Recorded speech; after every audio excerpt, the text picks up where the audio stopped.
This morning we will talk about conditioning your dog. There are three major ways that they are conditioned. One could be walking the dog like this.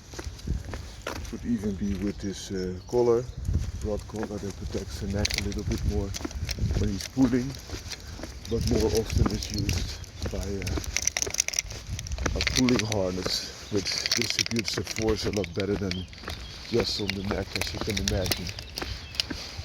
But even renowned conditioners sometimes use this collar method as well, or even solely this collar method. So even though you only have the collar, you can still do a lot. Then most used way of conditioning is on a sled mill. So a mill comprising of sleds that's quite free spinning. So this means you can get high speeds with little resistance. So build very high endurance. This is a premium way to condition your dog. But that being said, I think also conditioning your dog is good that you are outside and give it also mental experience and experiences instead of just the physical exercise.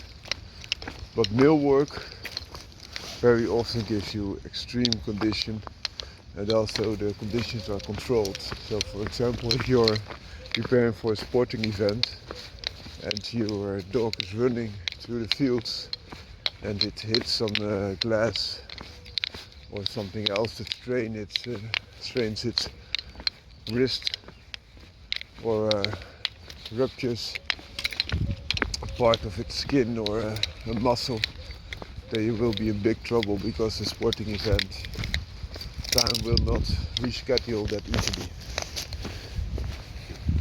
and if ever. So that's the point why this sled mill work is very highly regarded. Another cheaper example could be that you have a carpet mill. A carpet mill offers more resistance, it's less free spinning, and is a lot cheaper, of course. Cheaper components, and can still work very well. So if you have a sled mill, you can also increase the resistance by giving it an angle, so a sloping angle forward, so an increasing angle from the front view of the dog. And this can benefit, of course, because then the dog has to run uphill, and can also increase muscle mass. That being said, a sled mill, because of the higher resistance, will take a lot more toll in general, and also sled mills are oftentimes on the slope. So it's a different type of conditioning. The sled mill giving you the free running capabilities, and the sled mill giving you so much more resistance that they build more explosive muscles. So the same principle, but can be completely in the other end of the spectrum in conditioning purposes.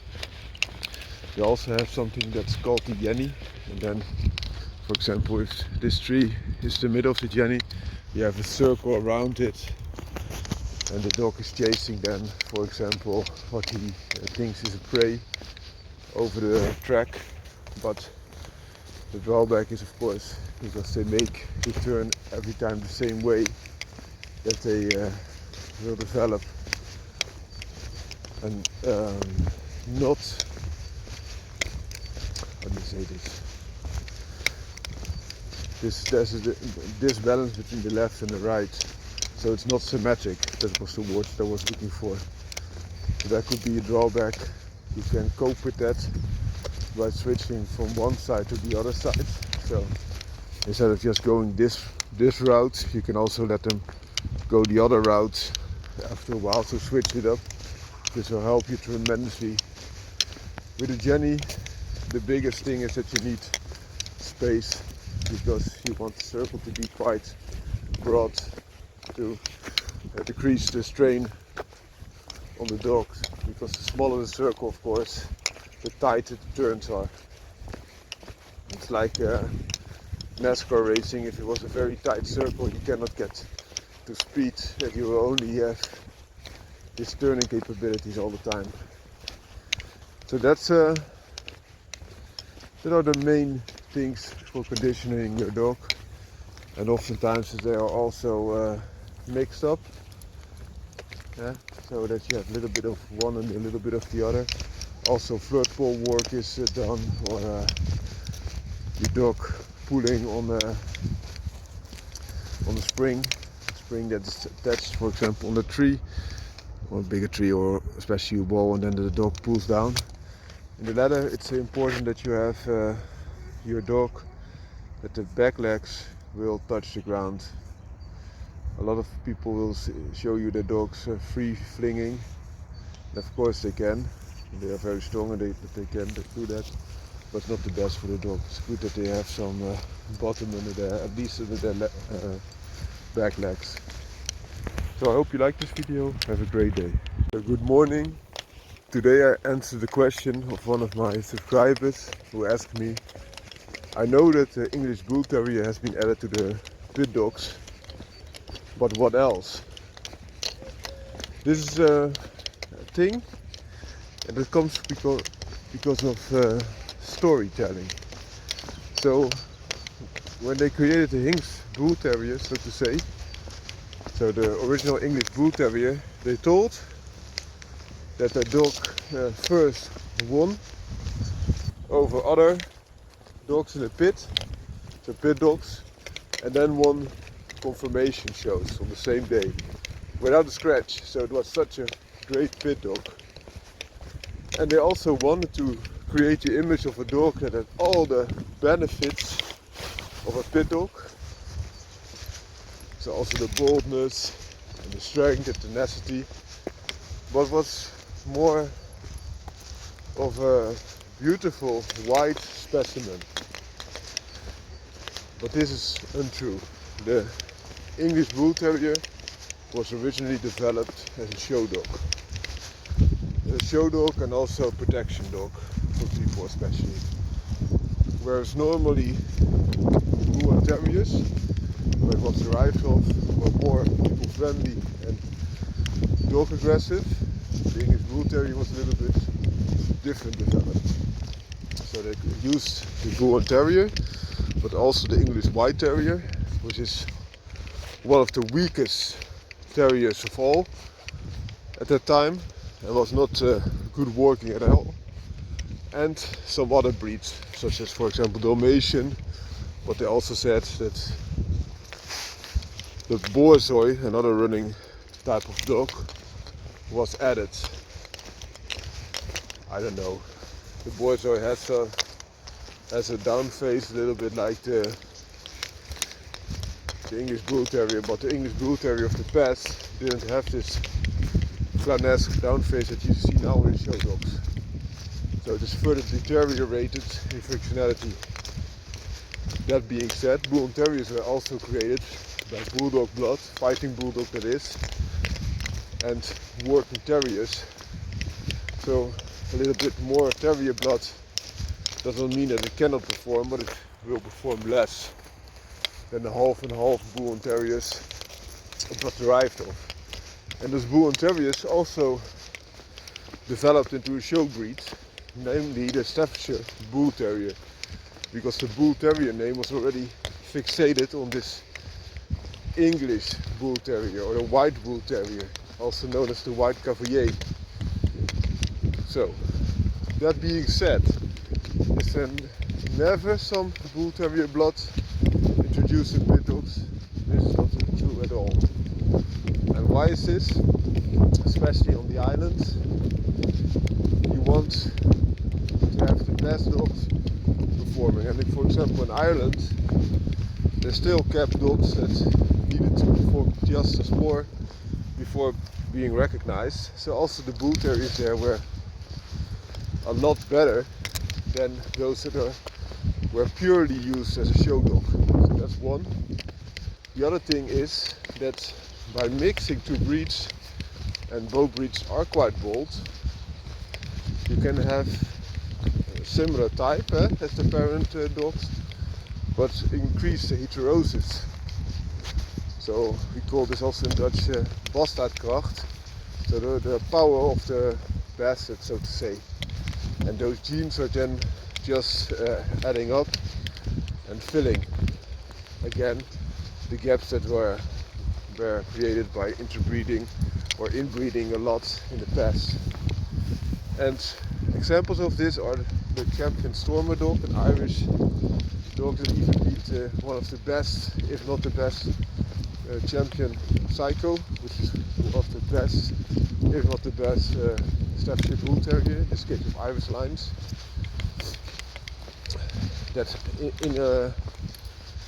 in order of performance and not show. So that gives you some examples, and also because the Bull Terrier had a lot of illnesses, for example deafness, but also skin problems, they bred in again the Staffordshire Bull Terrier to increase its vital components, and that's the reason why you now also see coloured English Bull Terriers. So also the English Bull Terrier has gained some additional Staffordshire Bull Terrier blood along the line. So not only the Bull Terriers of the pits that they used, but also this new injection of blood. So those are some reasons. And also if you look in American history, because we talked about the islands, that there are some that have a little bit of English Bull Terrier in their blood. Even the champion Psycho dog had like, I think, 1/32 part of English Bull Terrier in it. But it was so much to lose, a lot different than the champion Stormer dog. And if you look at those interbred dogs, crossbred between performance Staffordshire Bull Terrier and performance Bull Terrier, they have a long snout and a little stop, and have an enormous strong jaw very often. So that gives you some additional benefits also in reach. Then back to the American pit dogs. There are some breeders known that created American Pit Bull Terriers of game lines, and also had quite a lot of appearance of the English Bull Terrier in it. And that was because some breeders bred both. So for example, American Pit Bull Terrier, but also the English Bull Terrier, and those were then interbred. Sometimes perhaps an accident, but I can also imagine this is done purposely because of the increase in heterosis. At this time and age, I don't think this is happening anymore, or very little, because has evolved so much. They have so many different lines that you can outbred to. The world has become a lot smaller, and it's very easy to get access to other bloods. Also, you could have semen flown in from the other side of the world, or just buy a dog from the other side of the world if needed to bring in the best in your dogs. So that being said, there are also some modern initiatives. For example, the Staffordshire Italiano, which is carrying especially Staffordshire Bull Terrier blood, but also some English Bull Terrier blood. So those are the two main sources of genetic material. It's almost 50-50, but they also bred in a little bit of American Pit Bull Terrier again, so a modern game dog instead of those game dogs of the past. So I hope this helps. Have a great day. Bye bye. Oh, the dog here on the leash is a Patterdale Terrier, so smaller terrier type, also carrying a lot more terrier type and it's there, as the name implies, terrier and earth dog, to go against foxes and badgers, nutria, so those are big rats, but also in some countries raccoons or even hawk. But for hawk especially, this dog is not developed. It's just the bravery that sets them apart. Have a great day.